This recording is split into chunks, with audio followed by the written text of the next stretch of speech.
Hello everyone, thank you for clicking on this video. Now let's know about the topic called Careful When You're Alone.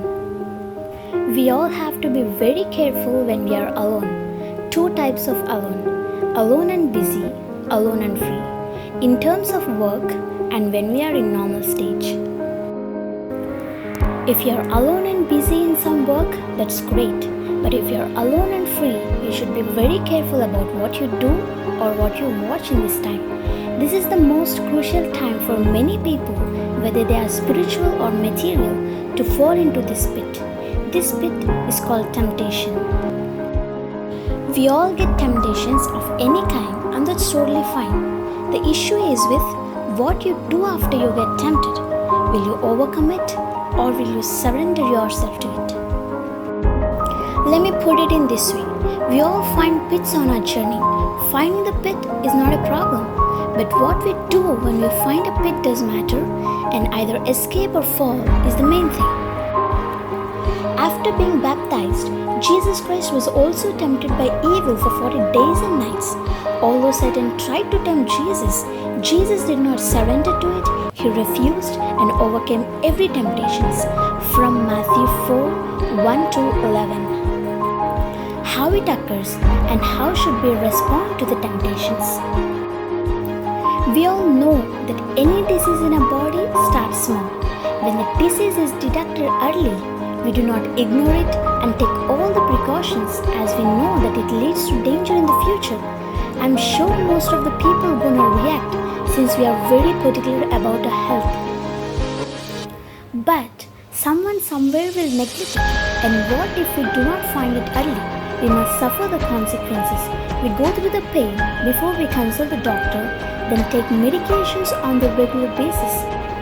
When we stop taking medicines, the disease grows in our body and leads to death. But when we take it on the regular basis, it heals and we live.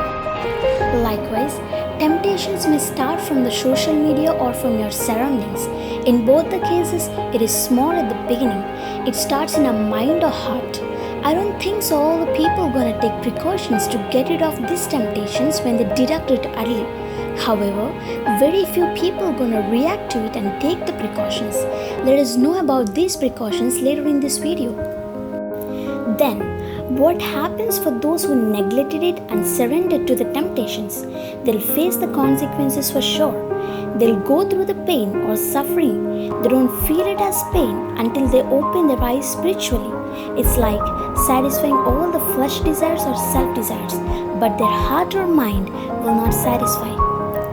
Sometimes these people try to come out of these temptations or the pit, but unfortunately, other temptations come and the process revolves. When we all fall into the temptations, it's hard to come out. Once we are in, we like and want to live in those temptations. Temptation is our weakness and it is plus point for Satan. He'll not leave us with one temptation, but he'll continue the process. Satan is the king of this wicked world, so it is difficult to reject him if we submit to him, because he shows the pit as heaven and deceives us by his words. We all live in a pit of deception with his words. The result we get when we submit ourselves to these temptations is death, and the death is hell. So, what are the precautions the few people take to overcome the temptations? The only thing they do when they start feeling like they're tempting is prayer. They pray to God like, Lord, please help me not to fall into the temptation and sin against you. Help me to overcome Satan's trick. They pray this prayer over and over until they feel like they are no longer tempted. That means the angels of the God fought for them with Satan and gave them the wind to overcome it. They run away like Joseph in the Bible. He ran away from the temptation or the Satan's strategy. But when you are tempted, he will also provide a way out so that you can endure it. 1 Corinthians 10:13. Even though when we fall into the temptations, is there any way to come out? Yes, there is a way. Jesus is the way, the truth and the life. When you repent and ask him for the help, he is there to help you and forgive your mistakes. Satan is just the king to this evil world, but our Father, Jesus Christ, Holy Spirit, the creator of everything, universe, earth and everything in it, heaven, angels, even Satan, He's ready to help you and get you out of Satan's deceptions and give you the truth. Although it is hard to come out of the temptations, when you call out His name and ask Him for the help, He will command His angels to protect you and bring you back. Wow, what an awesome God we serve. Praise be His name. He commands His angels. We all know the height of one angel is 216 feet. One angel is more than enough to protect us, but He commands His angel concerning you and me to protect us in every matter. He will command His angels concerning you to guard you in all your ways. Psalms 91:11. This much He cares you and me.